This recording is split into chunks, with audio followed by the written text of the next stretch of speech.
So welcome all to our today's Lunch and Learn webinar, this time on the future of batteries. And we're excited to have Max and Deniz from Zurich-based startup Battrion here with us. So Lunch and Learn was actually a format that started from Geraldine. She's also dialed in here. She had the idea, let's bring together people in order to share knowledge and connect them through this way. And the beauty of it, it works perfectly also just remotely. Whoops. So today we are here to learn more on lithium-ion batteries, what they imply on our mobility, also electric mobility, and many more exciting topics. So let's get started. Super briefly, I'm your host for today, and my name is Petra. I'm a board member at WeShape Tech and the global lead for business development and augmented reality at Google. So I'm excited to be here today and to be at WeShape Tech because I actually studied mechanical engineering at ETH Zurich. I was unfortunately one of the few women, but I believe or I want to contribute to helping getting more women into tech and into engineering professions, and that's why I actively engaged at WeShape Tech and hope to spread that enthusiasm also to you. So super briefly, we'll get started with what is WeShape Tech, what's our mission, what we do. Then we'll hand over to Deniz and Max. And as a heads up, we want to have that as a conversation. Hence, please jump in with any questions that you have already during the presentation, but also we'll have a Q&A at the end. It would be nice to see every one of you. So if you feel comfortable, just unmute yourself, tune in your camera so we can have really a conversation face to face. So with that, so what is WeShape Tech? WeShape Tech is actually a platform for greater diversity in tech. And what we mean with a platform is we provide visibility for various role models in that space, and we're connecting them. So we have a bunch of chapters offline in Basel, in Le Mans, in Bern, and in Zurich. We should have somebody in from India who was interested in opening a chapter in Delhi. We last time had somebody from Brazil joining in. So we're happy that this platform is not only a Swiss platform, but it's a platform for everyone who would like to learn about that, irrespectively where they live. We have, as I mentioned before, a focus on role models. So here was one of the events that we had last year. Among others was Patricia, Larry, SRF, Anchor Women, and a strong fighter for greater diversity, not only in tech, but in general. We also have those knowledge sharing events like Lunch and Learn. This one was on coding that we hosted at Tamedia and was a Learn to Code event. So, and with that, I touched base upon two of the WeShape Tech pillars already, meaning role models and insights, but we also want to create a network where you feel inspired and can connect or easily connect to others that you just got to know. If you have, for instance, a question for Deniz or Max afterwards, feel free to stay in touch with them, or if you think it would be great to work there, then please, they're out there. And finally, we also help both startups and corporates find diverse tech talent. So this is what we do. If you want to stay tuned, just a little bit advertising here, WeShape.tech newsletter is where you can sign up and stay tuned, or just follow us on social media, be it Twitter or Instagram, but also LinkedIn or Facebook. We are actively present on all those platforms and hope to share those gems with you. So we mentioned we want to have that interactive. So this was the time about WeShape Tech. Now it's over to you. We would love to hear very briefly who you are, your name, where you currently sit, in which city or country, and where you work. So I'm Petra. I sit currently in Zurich. I work for WeShape Tech, but also for Google. Next one is Melanie. I see you next up on the screen. Do you want to go? Yes. Hello. So my name is Melanie. I'm also a WeShape Tech board member, but I'm also a co-founder of a fintech startup, which is located in Zurich as well. It's called Expense Robot. Thanks for the ads. Next one. I see you up on the screen, Sabrina. Do you want to go next? Hi together. I'm Sabrina, located in Zurich, and I work as a community builder at SIX, the stock exchange, not the car stuff. So yes, happy to be here. Cool. Great to have you. Now, Geraldine. Hello, Geraldine. I'm also active supporter for WeShape Tech, and I sit in Zurich at the nice Ida Platz and work for IBM as a digital transformation consultant.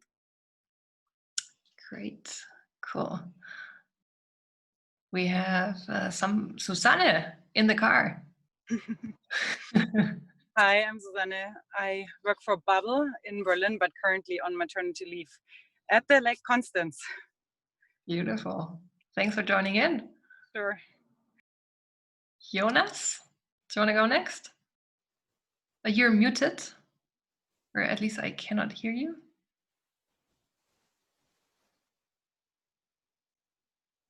Can you hear me now? Yeah. Perfect. Sorry, my microphone. I'm a PhD student at ETH, so I also studied engineering, just like you, and I'm working in medical robotics. Awesome. Great for joining in. Then we have, I don't see a name next to it. Two further people. If you want to quickly introduce yourself, there's your time. Hi guys, I'm Gustav. I'm based in Zurich, and I work at Google with Petra. Awesome. Hey, Gustav. Great to have you here. All right. Anybody else? If not. Hey guys. Yeah. Hey guys, this is Bhavika. I'm from India, and I was the one who was actually wanting to start this for India as well from Delhi chapter. So it's my first experience here, and I'll definitely look forward to it. Thank you so much for having me here.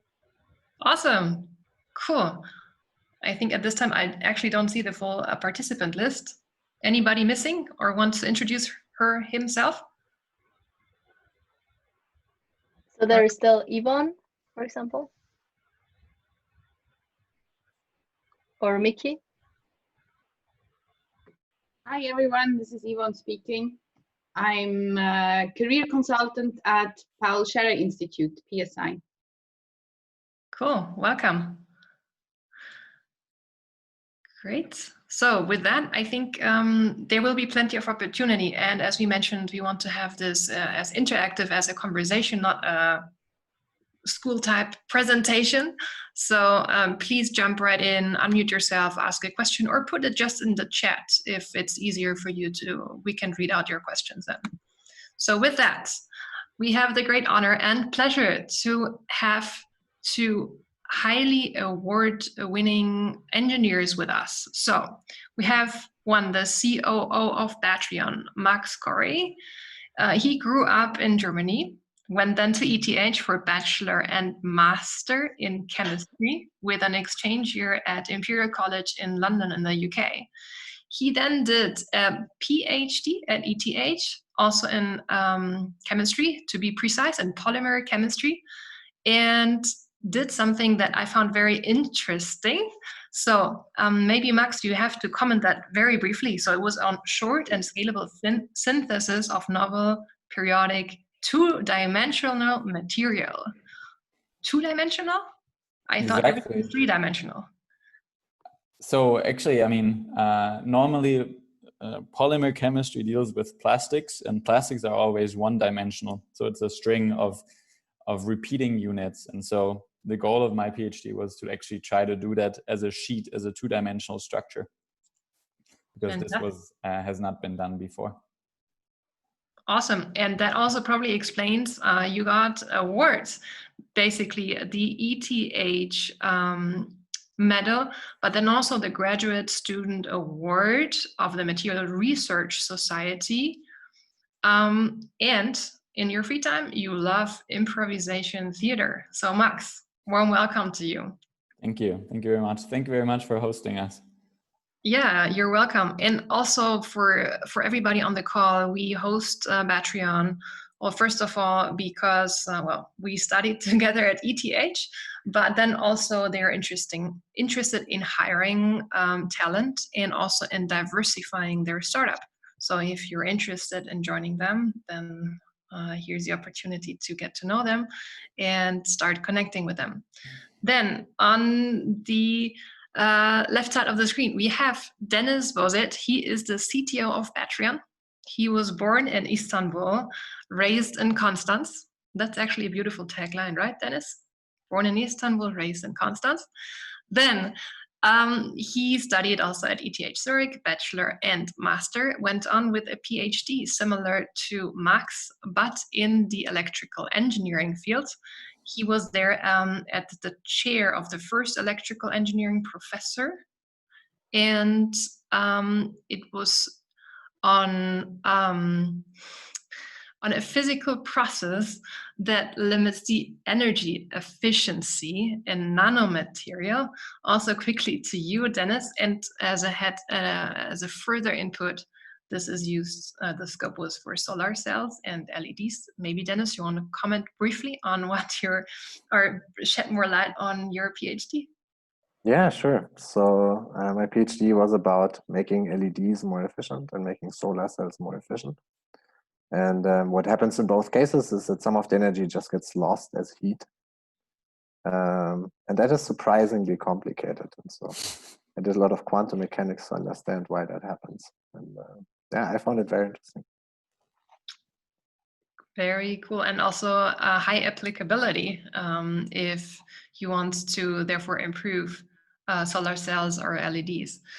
So, but that was not all for Deniz. So Deniz received 3 awards from the NXP Semiconductor, or the NXP Semiconductor Award, ETH Medal, and also the Graduate Student Gold Award for his research. Then he went to Massachusetts Institute of Technology for his postdoc, where he stayed 2 years in the US.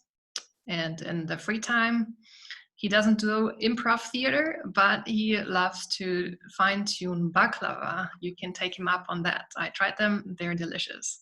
So with that and without further ado, the stage is yours. I'll stop sharing. You can start sharing now.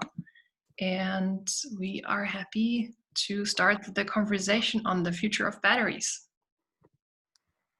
Perfect. Yeah. Thanks a lot, Petra. Thanks again also for inviting us. I mean, we're all great fans here at Battrion of the work that you guys do at WeShape Tech. Yeah, as I mentioned before, I mean, I've experienced firsthand what it means to bring some diversity into technology from my professor. So she was the first female professor, and yeah, I think it's very important to give these opportunities to people. So as you said, we want to do this as a conversation, and to start out, yeah, we thought we'd just give some input on batteries, and then when you guys are interested, you can jump in and ask questions and all that. Yeah, so maybe I'll just start there. The other guys want to go for lunch, but I'm doing my lunch here. I want to start with a very broad overview. What kinds of batteries do we have today? And here you see a little overview. So you see on the bottom left, you have the lead acid batteries. They're very old, and they're in all the cars today. Then you have the nickel cadmium metal hydride batteries. Maybe you know them from your children when you were a child, they were in a lot of the toys. And now, very new, we have the lithium-ion batteries since a couple of years. And so today, we will only talk about lithium-ion batteries. And the reason is because they're the coolest batteries, because they have the highest energy density. All right, so where are lithium-ion batteries used? You all know the applications. So there's electric cars, there's mobile phones, there's also drones. And so what you can see there, all of these are mobile applications. And the reason for that is that lithium-ion batteries are very, very energy dense compared to the other batteries. Yeah, so how do they look like? There's many different shapes and forms. If you would be here, you could look at them for real. We have some examples here, but we're doing this remotely, so put them here up on the slide. We have round cells. They look like typical batteries. Then there's prismatic cells in the middle, mostly for electric vehicles. And then on the right, you see pouch cells, which are oftentimes used in smartphones or tablets or laptops. What's interesting about these batteries is that from the outside, they all look very different. But actually, if you look on the inside, they're all the same. So I think this is maybe one of the first key takeaways here, is that all the batteries in a Tesla or in an iPhone or in a drone, they look different on the outside, but on the inside, they're all essentially the same. So how does it look like on the inside? So the battery consists essentially out of 3 foils. And so one foil is here, the orange one is the negative electrode. Then comes the separator, which is essentially a plastic which allows ions to pass through. And then the third foil is the cathode, which is the positive electrode. And so now these 3 foils are stacked and then rolled up into a sandwich and put in many different forms. So in the prismatic cell, or here it's wound up into one round cell, or they're just stacked like here in the pouch cell. Yes, so inside the lithium-ion battery is a stack of foils.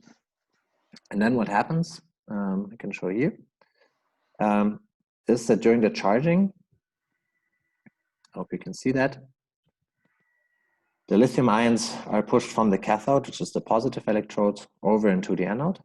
And then on the outside, and maybe play that again. Sorry.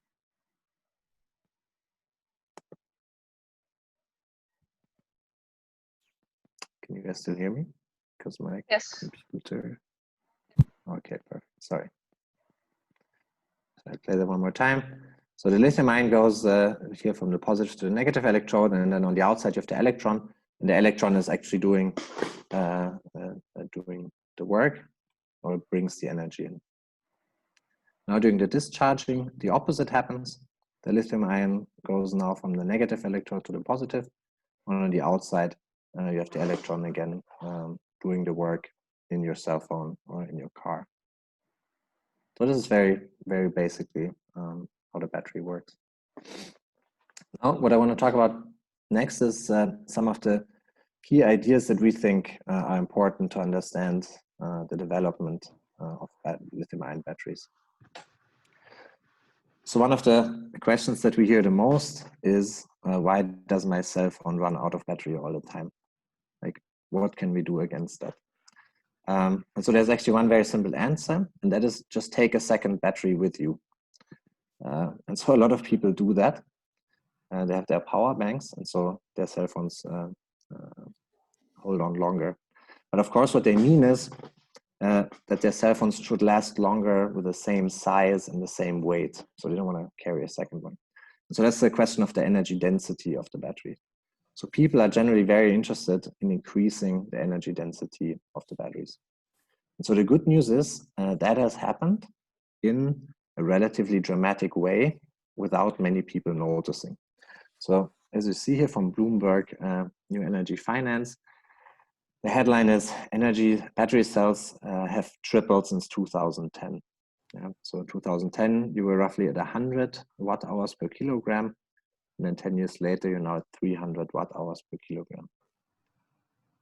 that comes as a surprise to many people because the cell phones are run out after 1 day still. That's mainly a result of the manufacturers deciding to use more energy. So you can see here batteries have actually improved quite dramatically, but at the same time there's more CPUs in the cell phones, so it comes out the same. Now the question is, where does this go? Can we get 10 times more energy density, which would be cool? And so there I think it's important to do some comparisons. And so the short answer is that the energy densities will not increase dramatically anymore. So here you can see the lithium ion battery today has roughly 300 watt-hours per kilogram. And now I just want to give two comparisons so that you understand what that means. The first comparison that I find interesting is TNT, which is an explosive, which is used to explode rocks or doors or so. And that has 1,160 watt-hours per kilogram. Okay, so now you can see this is only 4 times more than a lithium-ion battery. Actually, it's interesting if you compare the two, they're built up in a very similar way. It's 2 energetic components that are very close to each other. So they both have a tendency to explode. The takeaway here is that you want maybe a little bit higher energy density, but you don't want to have 10 times more energy density, because then you have a bomb in your pocket. The other comparison. And a quick question. So what does it need to do the last mile to create an explosive, also truly explosive? A short. So actually that's tested. So one of the standard tests of lithium-ion batteries is to punch a nail through it. And that comes very close to triggering an explosive. And so the engineers of the batteries do a lot of work to avoid that, to avoid the explosion in this case. Got it. Okay, cool. Thanks. Don't try that at home. Better not. It's really bad. Okay, I think that the second comparison that is maybe interesting is conventional fuel. So diesel, for example, you can see diesel has a lot of energy, 12,000 watt-hours per kilogram. But now there's 2 interesting thoughts that can follow. So first, in a regular car, that energy is used only at a 30% efficiency, whereas electric energy is close to 100%, somewhere between 90 and 100%. So then only 3,800 watt-hours per kilogram remain. And then the other thing that's quite interesting there is also not noted by most people is that in diesel, you have only half of your fuel. And the other half of the fuel is the oxygen from the air, right? So if you take the oxygen and include it, the energy density of diesel is actually only 830 watt-hours per kilogram.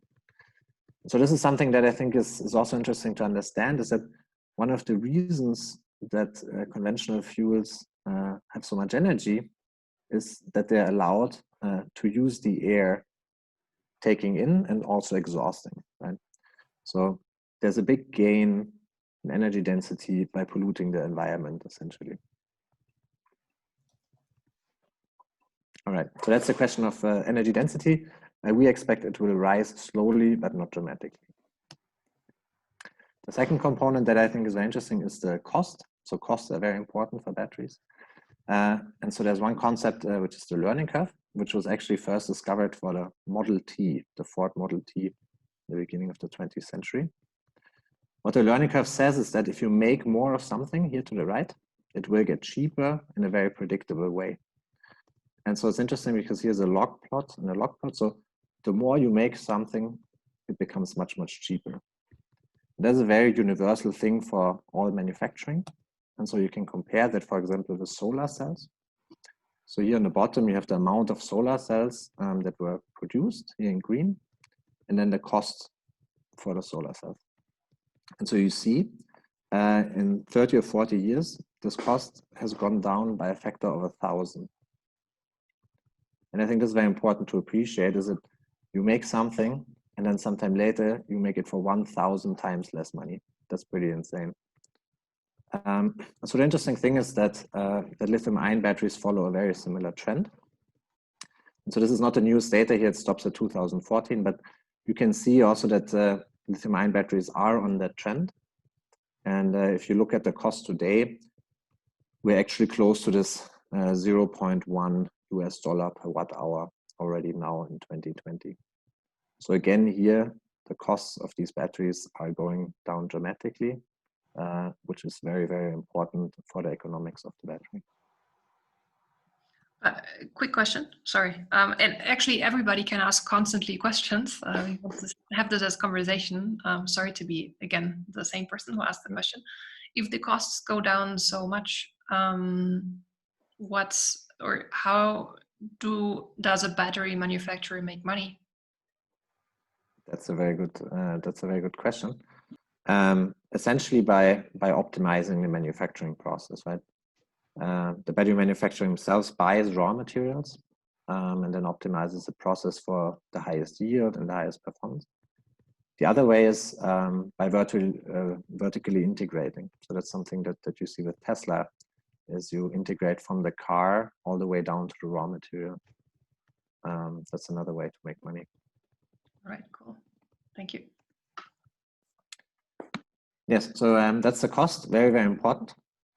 And then another question that many people have, and that's super important, is how do these batteries now get better over time? And so many people are working on that, of course. And so from our perspective, and maybe I should said that in the beginning, everything I say here is opinionated. So this is our opinion. There are other opinions out there.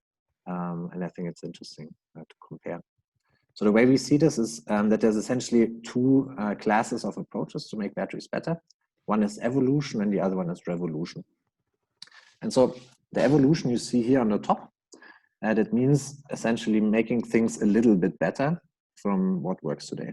So for example, that can be algorithms, which means that the way the batteries are charged and discharged and managed and their temperature and so forth is optimized by an algorithm. That's super good and very important. Works really well. It just doesn't give you that much benefit. So maybe on the order of 20% improvement. Then in the middle, there is a large activity in terms of new materials, most important silicon. And they're also meant as a material replacement. They will give you a little bit higher energy density. At the same time, developing these new materials usually takes 10 or 15 years from the lab into a product. And then here at the bottom, in the, let's say, revolution section, we have solid state batteries and some other approaches, which essentially are a completely new way to make these batteries. And so all of this exists. And based on this cost curve that we've shown before, we think today that for the relevant future, which I see as the next 10 to 20 years, most of the successful activity will come here out of the evolution section, because the timelines and the costs associated with these revolutions is very, very high. Yeah, so this is the approach that we chose at Battrion. So we wanted to make something that works well better. And so here I will quickly explain what we do at Battrion. Not to do too much advertisement, but that you guys get an idea what we do. So we take this negative electrode that I've explained before, which is usually made from graphite, and we improve it. And the way we improve it is that the particles that you see here in the graphite electrode, they usually impede the way for the lithium ion to come in here. And all that we do is simply aligning these particles so that the path for the lithium ions to come in is much shorter. So by that, the resistance goes down and we can charge the battery faster. One of the big advantages is that you can use the same materials that were used before and that are already in the market. So that means the 10 to 15 year development time for a new material doesn't apply to our technology. What does it do? Well, for example, that gives the battery more power, up to 40%. So, for example, if you have a power tool like a bore machine, and you wanna drill faster with our battery, you can get, in this case, we have demonstrated 32, but it can be up to 40% more power. One thing that's very important, and also this I want to give as one of the takeaways today, is that if you talk about making batteries better, you always have to take into account all the other parameters. So what I mean by that is it's very easy to make a battery better in one parameter by sacrificing another one, right? It's much more difficult to improve one parameter and leave all the others the same. And so for example, here we show that we can do this improvement without sacrificing the lifetime of the battery. And this is what so oftentimes happens, also what you read in the news. People improve one parameter, but they sacrifice, for example, the lifetime.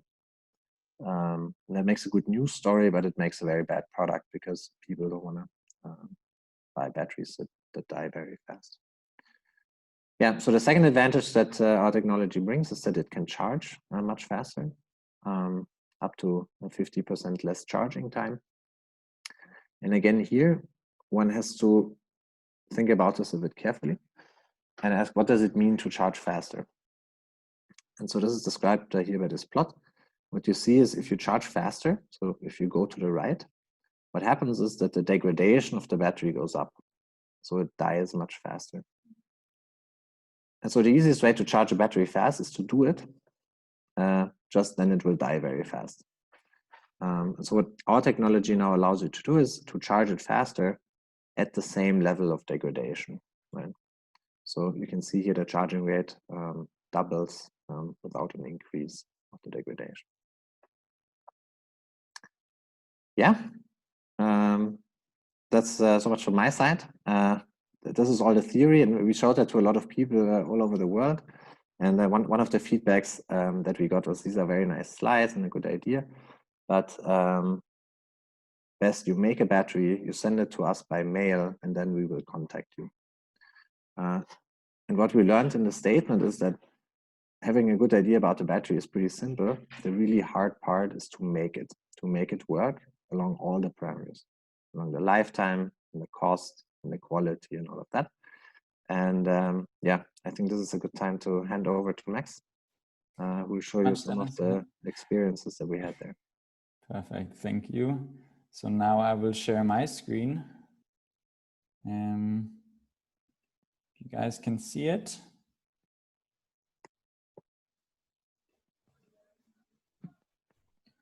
Yes. So we were asking ourselves how are lithium-ion batteries made, right? And there is if you Google it, essentially you will see the different steps, which consist out of, slurry preparation, coating, drying, quickly take a laser pointer, drying, calendering, cutting electrodes, cell assembly, and then electrolyte filling and formation. I mean, this is a very kind of schematic, abstract way of how this lithium-ion production is made. And so at the beginning of our company, we didn't have an idea of how actually this would work out in reality. And so I would like to take now the opportunity of showing you our own personal story, our naive story of how lithium-ion batteries are made. Maybe in hindsight, I don't know if, maybe Deniz, you can comment on that, if we would do it all over again, knowing how much effort and pain. Absolutely. I would do it. Pain it goes through. But yeah, I kind of want to show you how it went about for us. So it all started out in 2015 from an academical setting. So this is what you see here is a picture of the campus of IBM and Rüschlikon and ETH. There's a shared campus and they have a clean room facility. And this is the lab essentially that we, like 2 or 3 rooms of the lab infrastructure of Professor Vanessa Wood that we could use to start out with our first, let's say, explorations into how lithium-ion batteries are made. Right? We then quickly found that we're running out of space, and our lab colleagues were not always happy about the way we worked. Maybe a little bit messy at times because we were running under a different time setting than maybe other PhD students in the group. And so we had to move out essentially very quickly and go and find ourselves a new home, which we did in Dübendorf. And so here you see a picture of Martin, one of the other co-founders, and me carrying tables and a glove box that unfortunately did not fit into his car. So then finally we've made it to Dübendorf, and then we arrived in our empty office space. We tried to fill it very soon. There you see Martin and Brooke, our second intern, who did a mechanical engineering master's at ETH. Exactly. So this is now a very important slide, because this is kind of where where reality hit us. We became aware how, I mean, now maybe this is a good point also to show like the one very important takeaway message, that to make a lithium ion battery, as Deniz mentioned before, it's a very lengthy, costly, time consuming effort, and it requires a lot of hard work. And so what we saw is that unfortunately we are lacking infrastructure in Switzerland. We didn't have necessarily the funds to make lithium ion batteries ourselves. And so what we had to do was we had to partner up with a company in Tennessee, more specifically in Chattanooga. And this is what we did, is we actually took almost all the relevant equipment that we had. We bought a ticket, we flew over to Chattanooga, and we tried to develop our process over there. And so here on the left, you see Deniz, how he carries buckets of graphite, and me trying to operate a slurry mixer, and then successfully after some time achieving it. And then when you manage to get somewhat the right parameters, you then get something like this, which is a slurry paste. I will also show you in a second how such a paste is then applied. Exactly.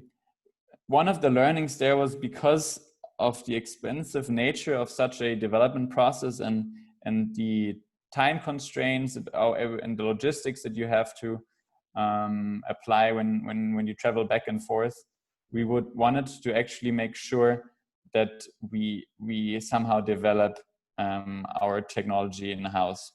And one of the key advantages, though, of doing it outside is that we could rely on the infrastructure there. We didn't have to develop everything ourselves. And so very quickly, we actually had our first cell prototype. And so what you see here is Deniz and Martin holding up an 18650 battery cell. And so maybe you remember from Deniz's first couple of slides where he showed you different cell formats. So this is one of the most common cell formats. You find them in power tools, you'll find them in vacuum cleaners, and it's kind of the standard reference cell. Because one of the things that you have to show is when you demonstrate your lithium ion battery technologies, that it's comparable to all other technologies and developments. And this is a format which makes this possible. Exactly. So then I mentioned before, after realizing that always traveling to Chattanooga is a very time-consuming effort, we started out in trying to develop our own equipment, because the expensive nature of the infrastructure forced us to do so. And here you see Brooke again and me with the first kind of like one of the first prototypes, which was then already you see in the front and the back parts, there are some parts. Maybe I can show you here. Max, so maybe super quickly, Chattanooga, yeah. That sounds so far off. Why there? That's Tennessee, yes, exactly. Why there? How did so that's one of the other learnings, is that, you know, battery technology happens in it's a rather secret and let's say not so many people know actually have the expertise how lithium ion batteries are made. And so there are a few exceptions to this. And Chattanooga, in Chattanooga, there was a company based that had actually quite a lot of expertise in doing so. And so this is why we essentially decided to go there, because there was no equivalent of such a company with so much expertise in Europe. And all other companies are mainly based in Asia. And so this was one of the reasons why we decided to go to Chattanooga. Cool, thanks. Exactly. And so here I was mentioning that here you see already some more sophisticated part, maybe just as a kind of this is how prototyping works, and Deniz will tell you a lot about this maybe in a second. So essentially this is a IKEA dryer, and this is a part that became more sophisticated, and I will show you a picture of a next iteration of this. Essentially this is a prototype line that we tried to implement or we implemented in our own lab infrastructure. And this was essentially kind of like Deniz pushed a lot to make this possible, and essentially achieved also this goal. And so here's a lot of the different, let's say, makeshift starting point that we had to face when we tried to achieve the goal of actually making an electrode that could then be put into a lithium-ion battery cells.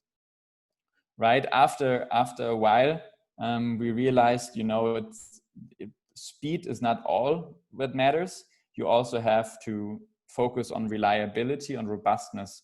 So this is maybe another very important learning, is in the production scale that is relevant to industry, everything has to be totally controlled and very, very reliable. And so we realized that we needed another infrastructure element in order to suffice this criteria of being very robust and very reliable, and making sure that our process parameters are in a range where they can be then used in the industry. And so then we started with an empty space in the manufacturing, in the ground floor. And this was last year, and we then started to fill it with machinery. So all of this happened over the last year. Exactly. And then maybe to show you kind of the result of this effort, I'd like to kind of first show you what it took. There's maybe about the scale. So this is the first time that for all of us that we had to deal with crane operators, because just the machinery was so huge. Exactly. And then once we achieved this, now I can show you kind of a video which captures this part of the production process, which is the slurry preparation, the coating and drying, and the calendering of the electrodes. If you have questions about the other steps, which is cutting of the electrodes and the cell assembly and the formation, you can also ask that in the Q&A. But in this video that I will show you now, we'll focus on this, on the first 3 steps, with the modification of the Battrion technology, which is an alignment of the graphite particles that Deniz has mentioned before. Exactly. So here's the video. I hope I can show that to you now.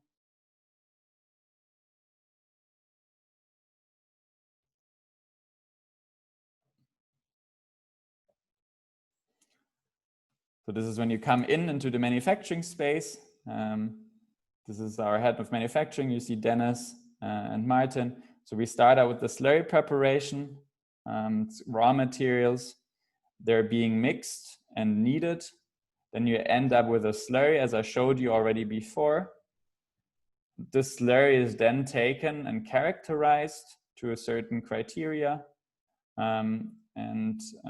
After this step, you essentially This is very fast for me, Max. Can you make a pause there that I can? Sure. Would you want to comment on yeah, maybe let's start with the coating, huh? Is there something that you want to mention there, Deniz? No, not specifically. I think it's interesting to just look and understand a little bit how it works. Exactly, okay. So I'll just maybe I'll try to stop it in between. So essentially here what you see is how we then use this coating or the slurry to apply it to the coating process. What you see here is essentially now slurry coming up, and the slurry is then used and put on a copper foil. And maybe you remember in the scheme that Deniz showed you, there are essentially four components in a battery cell, and we are focusing here in our process on the negative electrode. So what you see here is the lithium, the copper foil, and essentially a graphite coating which is applied on it. Exactly, and then this is essentially now coming a sheet. This is our process that we apply, which is an alignment process. And then what you see is a very important part here, which is a drying. And what you can imagine, what needs to happen is you have a liquid paste that contains water. And now what you're doing is you're drying it, very similar to a pizza oven. You try to get the moisture out of the graphite paste, and after that it dries, and then it comes out dry like that. This is now essentially the second step. You characterize this, and after the characterization, you come to this third step, which is the pressing of the roll. This is now here a copper foil with graphite coating on top, which has been coated before. And what you do now is, as Deniz mentioned before, it's all about the energy density in the lithium-ion battery. And so the reason why you now need to press is to make sure that the volume of the internal components of the lithium-ion battery are very, very small, and they don't consume a lot of space. And so this is one of the reasons why you press the electrode, and you rely on big machines to do so. So this machine itself weighs 13 tons, contains cylinders that are capable of applying a pressure of over 300 tons or up to 300 tons. And what you then get is a compressed electrode that comes out. This electrode you then again need to characterize, and then once you've done that, essentially, that's kind of where that stops. Max? Yes. There is one question from Jonas, and he asked, how do you align the graphite particles? So this is a process that we've developed in-house. Exactly, essentially it relies on a magnetic process, but if you want to know more, you can maybe we can talk about this at a later point in the presentation.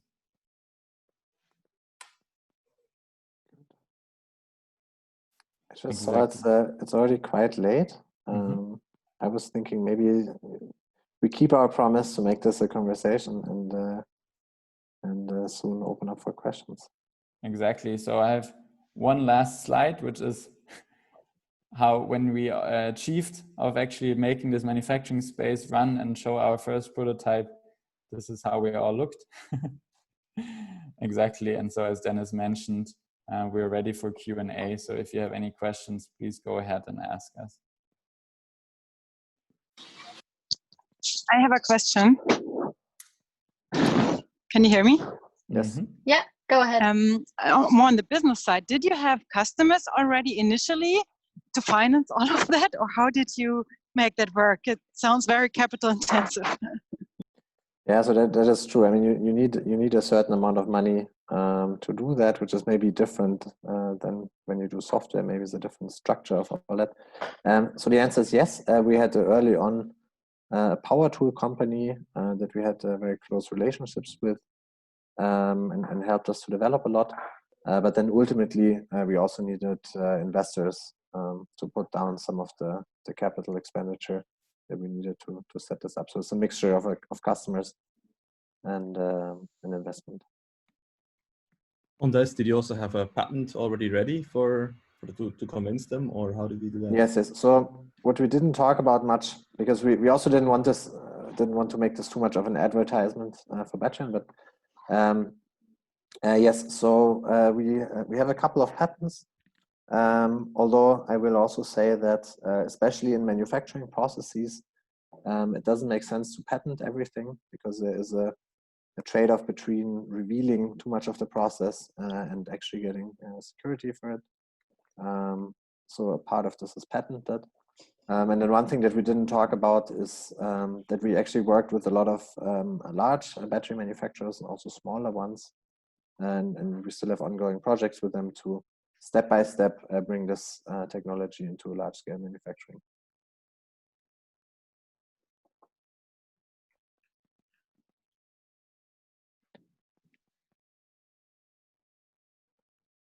Yeah, maybe I can add one comment there. So these collaborations we learned were very, very, very valuable for us.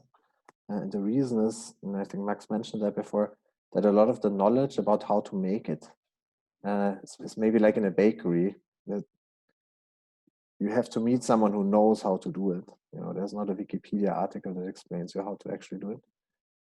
So working with our customers, we actually learned a lot also, which was very valuable. And is your goal to be? Oh, sorry. No, you go ahead. No, go ahead. No. Is your goal to be on the big market, or you think you're going to be in a niche, or are you trying to compete with the big players in the field, or how do you plan to move forward? Yeah. So one important question that we had to ask ourselves is if we want to manufacture the battery ourselves, because this requires large scale investment and very large operations. And so we decided that we will not do that. And so essentially we operate as a technology supplier to battery manufacturers. Ultimately, we target the automotive industry, like the electric vehicles, because it's clear that these vehicles are going to come in large amounts, and that the largest fraction, I think over 70% of future lithium-ion battery production will go into cars. So clearly this is the most interesting market. And this is also where our value proposition actually holds, which is faster charging. That's well established that people care about that. And this is also easier to improve than energy density, as I mentioned earlier. So you're going to sell your big machines again? Exactly. So we will sell our technology. But the manufacturing place, basically. Exactly. So we will essentially sell part of the machines and then part of the knowledge around how to do that. And of course, the first step cannot be the automotive industry, because it's a super conservative and very large industry. So our first step now is together with this power tool manufacturer that we have long-standing relations, is to make a product in that space so that you can drill your screws very, very fast. Okay, thank you. So my question was, like, before we advertised like this webinar, we were also talking about this world race of battery production companies, and maybe you can share a little bit. Like, is this something where you really, it's about like a month and where one is better and then kind of buys all the others, or how do you see the competition? Mm-hmm. So I think that's very interesting. So there's two aspects. One is the manufacturers themselves and the competition amongst them, and then our competition is in a different thing. So it's really interesting to see how the manufacturing of lithium-ion batteries develop all over the world. Most people maybe don't notice that, but this is exploding. So the number of factories that are built, especially in Asia, but also in the US and in Europe, is dramatic. So once these factories start producing batteries, I don't see how we're gonna buy anything else in an electric vehicle. So there's a lot of factories there. They're very large, and also I think the speed is quite impressive. So Yeah, you can see, for example, the Tesla Shanghai factory that was set up in, I think, not even 2 years until the first cars came out. I mean, there, I think they still buy the batteries from somewhere else, but they will also manufacture them. So yeah, all of this, I think, is moving very fast, and it's very interesting. Maybe one last comment on that. One thing that's special, I think, about lithium-ion batteries is that they're manufactured more or less locally. So it turns out to be not really feasible to make them, for example, all in Asia and ship them to Europe. So that means there is European factories, Asian factories, US factories. Yeah, and then maybe as a comment from my side on this, so one of the major reasons for doing so is the, as Deniz pointed out already in the beginning, is the safety hazards associated with lithium-ion battery transport. And so this is one of the major reasons why they have to be produced locally. Goodbye, Sabrina. Thanks for joining. She just said goodbye on the chat. Yeah, maybe on that, there was one funny thing. I said before, we had this investor who told us that we should send him a battery. That was actually funny because we tried to do that then, and we learned if you want to ship a battery in the post, the whole company has to go through a certification process. And then essentially it's still nearly impossible to ship a research grade battery out of Switzerland. So just to talk about the safety hazards, which I think are quite important. And what happens at the end of the life cycle? So how, I mean, can it be recycled, or do you, how does it work at the end? Mm-hmm. So I think this is something that people care a lot about. So we get this question quite often. And so I think the best answer is that yes, lithium-ion batteries can be recycled. And basically, you can recycle them by treating them like the raw material that they were made from, right? Like all the nickel and the lithium and all that comes from the ground in stones. And so you can apply a similar process to the battery, and then you recover the materials. That does take a lot of energy today, though. And our understanding is, because we talked to some recycling people, is that this will be significantly improved, but only when there is a lot of batteries coming back, and that will be in about 5 to 10 years from now. Cool, thank you.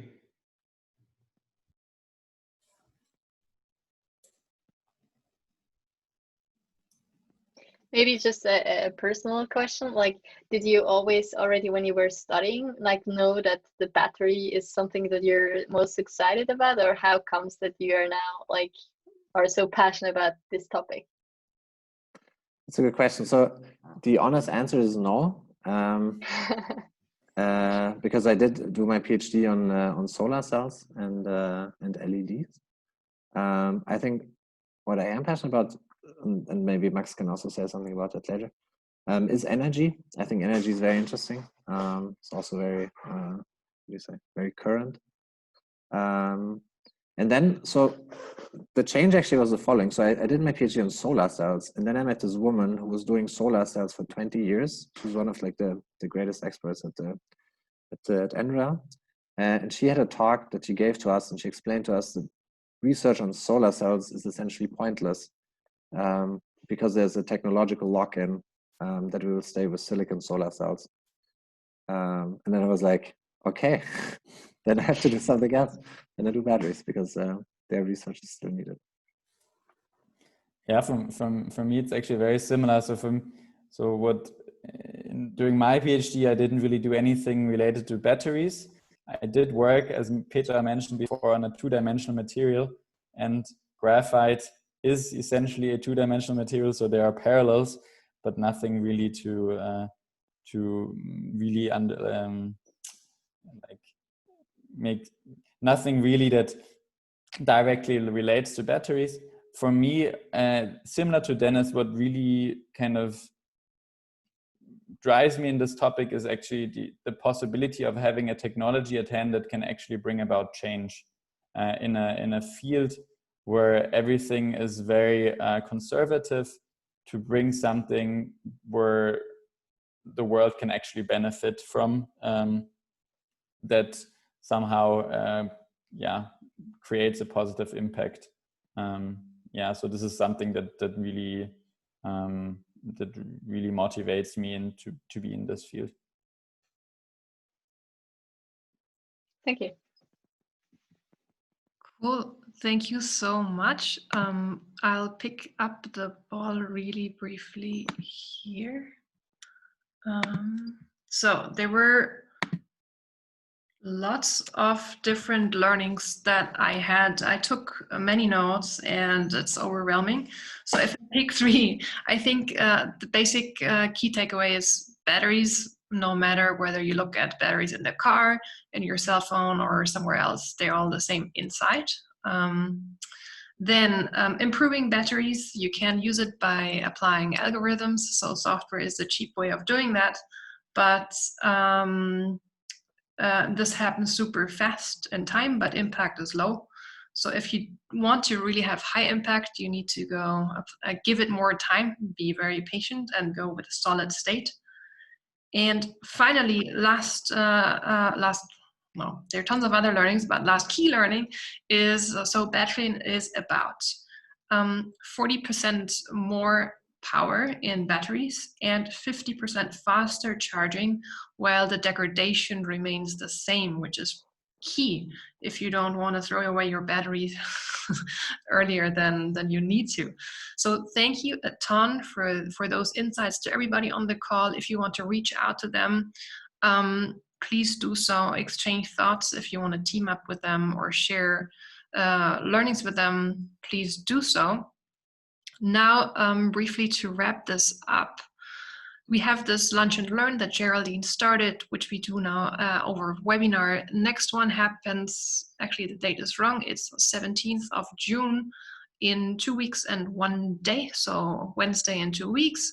Lunch and learn with Leonie. She founded Femtech, no, not really tech, it's helping women give birth, a startup called Zaya Care based in the US.